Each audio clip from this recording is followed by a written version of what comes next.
It's okay. I mean, I think it's fine, bro. Probably once you go.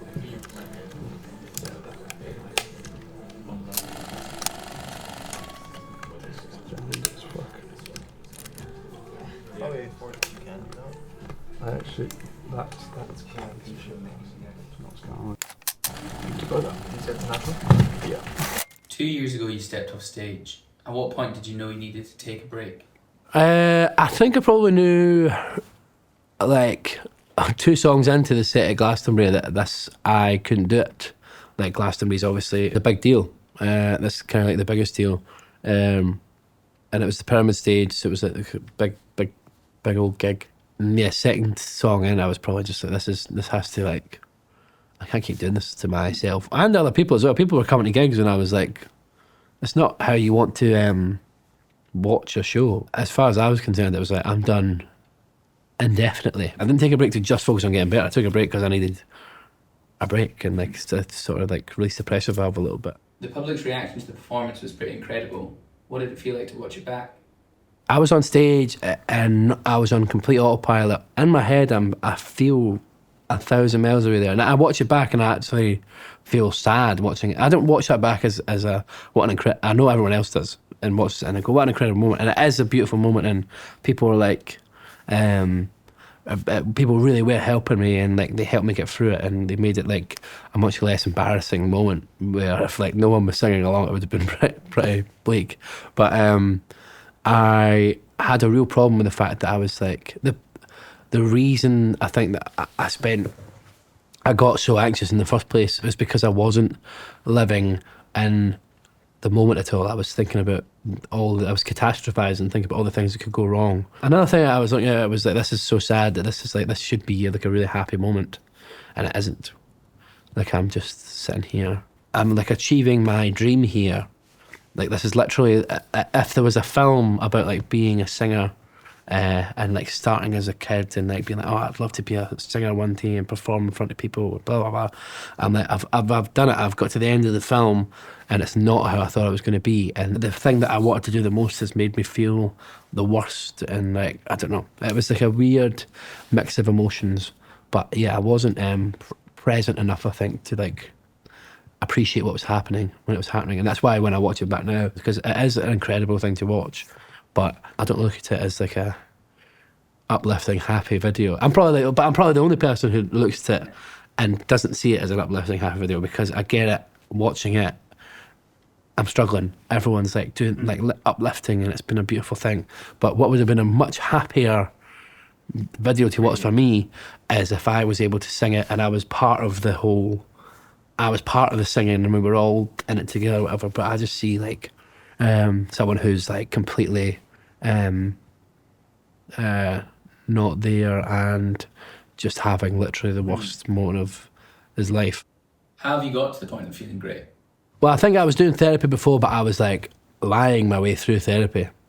I didn't have the therapist I have now, for example. For the therapist I have now that I've worked with for the last 2 years now, and he's great. And he's the best therapist I've worked with. But the therapists I've had in the past, not through any fault of their own, I felt like I was going and I was lying to like them and myself, and I was really just sort of telling them what I thought they wanted to hear or things that I'd read online that maybe they would want to hear so that I could get out there as quickly as possible. I really like struggle with it. Like it's not fun. I don't have a fun time there.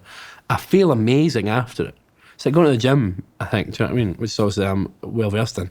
But I feel like I really struggled, or I struggle most weeks to like get myself up and ready and go to therapy or whatever. Like even like to open the laptop to talk to my therapist sometimes can be really difficult. But I think I do it because I realise how important it is for me to like continue to feel good. Like 'cause I felt the best I've felt in a long time through therapy. I would say that has been the cornerstone of like why I feel the way how good I feel now. I think therapy is it's a relationship that you're building with this person. So there is going to be times where you maybe go to a therapist and they're maybe not the right fit. I think that's a big thing that I've noticed or found is that you have different therapists to work for different people. So I think it's all about like giving the time the therapy as well. Also not expecting that a quick fix. And I'm someone who likes instant gratification and sort of the quickest thing and all the rest of it. So I think coming to terms with that was a big thing. Is there anything you've come to accept through therapy? I think I'll always be an anxious person.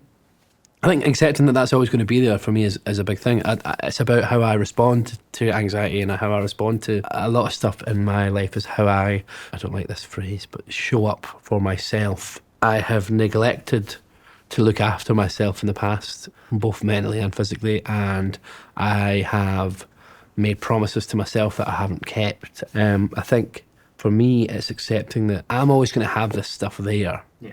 It's about how I sort of respond, what the steps I take to sort of remain at like base level. I always talk to my therapist about staying on like steadying my platform that's within.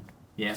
Like try to just, not every day has to be like the best day I've ever had. I know there's going to be peaks and troughs, but it's all about like just try to like remain as like sort of, I don't like the word centered because it's a bit more spiritual than I like to tread on. But I think just remaining steady and sort of happy is like a nice thing. Nice, balanced. Yeah, balanced. Yeah, good one.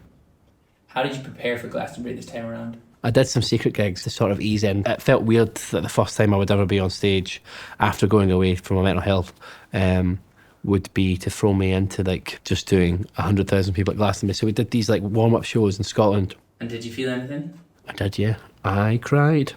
I cried my eyes out. I wasn't really nervous at all walking on, and then the first one was in Edinburgh, and I sort of walked on stage, played the first two songs, and I was like, this is going great, this is completely fine. And then I got this rush of adrenaline, and I was like shaking and stuff, and like, it was really, it was mental. It was such a weird feeling. And then I sort of managed to calm myself down. And then before I did the last song, I was just explaining to everybody who was there how grateful I was that they had shown up and come along. And I think I didn't realise how much I actually missed being on stage. And then I just started to cry. I'm not someone who's a big crier in general, and I'm not someone who cries in front of people in general. And yes, it was a weird feeling. But again, really, it was like a really nice, it was just a really nice experience. And the whole thing was like a lovely little tee up for, what's to come. Did it make you feel like you could do it? Everyone keeps asking me if I'm nervous about Glastonbury or if I feel any sort of fear or anxiety or stress or how I'm getting on, and I'm like I couldn't be more ready for it, and like I couldn't be more sure it's going to go swimmingly, which is a really strange place to be, because this time last year in like the Glastonbury I was more stressed than I've ever been for it, and so it's a weird feeling to have this gig coming up and not feel any sort of, obviously I'm like nervous in a way that's like I get like butterflies and I'm excited about it, but there's no like anxiety or like fear or impending doom. Tell me, why is it we're here today?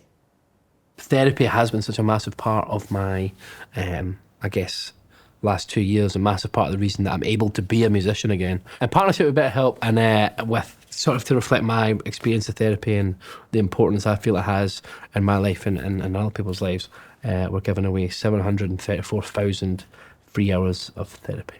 It's an hour for every day, but it's not an hour. 1,000 hours. It's 1,000 hours for every day I've been gone, yes. So the importance of that number is that it's 1,000 hours for every single day that I have, since I last played on stage. And I feel like if I can be a part of, sharing that with other people, why not?